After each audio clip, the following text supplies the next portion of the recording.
피부나 두피 등 건성 체질이신 분들은 공감하지 못하실지 모르겠지만 유분이 많이 분비되는 지성 체질들은 금방 얼굴이 번들거리고 머리에 기름기가 쌓입니다. 저는 어중간한 중성 체질인데도 저녁이 되면 머리에 기름기가 흐르곤 합니다. 매우 심각한 지성 체질인 저의 교회 친구가 있었습니다. 아침에 머리를 감았더라도 점심시간쯤 되면 머리가 이미 기름기로 가득해 떡이 져 있었습니다. 그 모습이 꼭 머리에 기름을 부어버린 것 같았습니다. 그래서 그 친구를 기름 부음 받은 자라고 놀리곤 했습니다. 머리에 떡지는 게 싫었던 제 친구는 그 별명을 좋아하지 않았고, 놀리는 저희는 재미있다며 볼 때마다 그 별명으로 불렀습니다. 성경에서 왕이나 제사장들이 임명받을 때 기름을 머리에 붓는 장면을 알고 있기에 기름 부음 받은 자라는 말이 결코 나쁜 뜻이 아니라는 것을 알고는 있었지만, 그 별명이 세상에서 가장 위대하고 거룩한 별명인 줄은 당시에는 몰랐습니다. 그리스도. 예수님을 부를 때 사용하는 이 말은 기름 부음 받은 자라는 뜻으로 하나님의 보내심을 받아 온 세상을 구원할 메시아를 가리키며 어떤 별명보다 아름답다 할 수 있습니다. 그래서 예수 그리스도라고 부르는 것만으로 우리는 예수에 대한 우리의 신앙을 고백하는 것입니다. 그리스도의 뜻을 되새길 때마다 머리에 떡이 졌던 그 친구가 생각납니다. 성경에 여러 기름이 나오지만 왕과 제사장 그리고 선지자의 머리에 부었던 기름은 감람유입니다.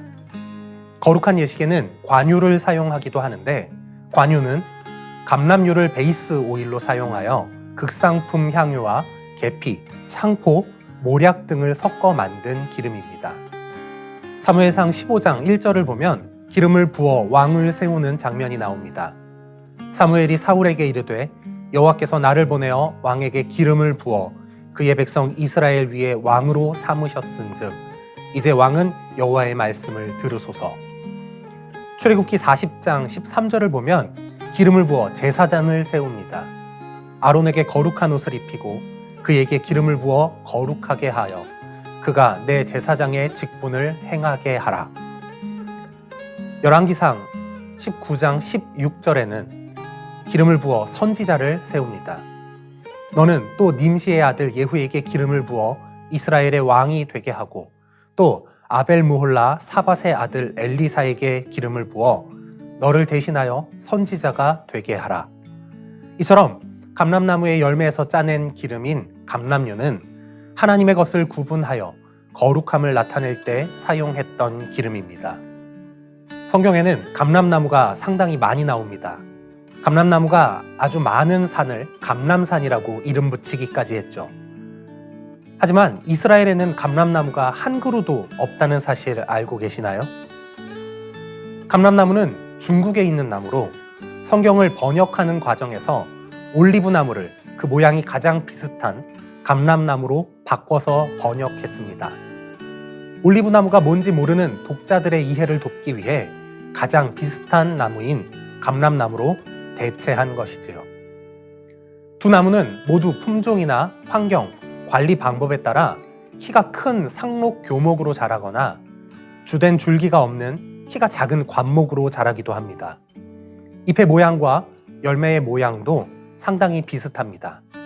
하지만 감람나무는 분류학상 무환자나무목, 감람나무과에 속하며 올리브나무는 꿀풀목, 물풀의 나무과에 속하는 완전히 다른 종의 식물이라 할 수 있죠. 또한 감람나무는 중국이나 인도, 동남아시아 등에 서식하고 올리브나무는 지중해 지역 외에는 서식하지 않습니다. 이제는 올리브나무가 열매로나 기름으로나 우리에게도 익숙한 식재료가 되어서 올리브나무를 굳이 감람나무라고 바꿔서 이해할 필요는 없습니다. 그래도 여전히 우리가 보는 개역 개정판 성경을 수정하지 않는 이유는 번역의 전통성과 익숙함을 유지하고자 하는 것으로 보입니다.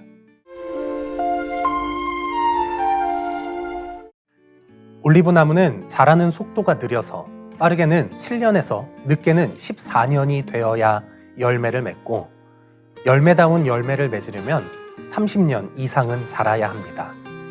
올리브나무는 하나님 주시는 복과 평화를 상징하는데 이는 열매를 결실하기까지 긴 기간 대적의 침공이나 약탈 등의 환란이 없어야 수확을 할 수 있기 때문입니다.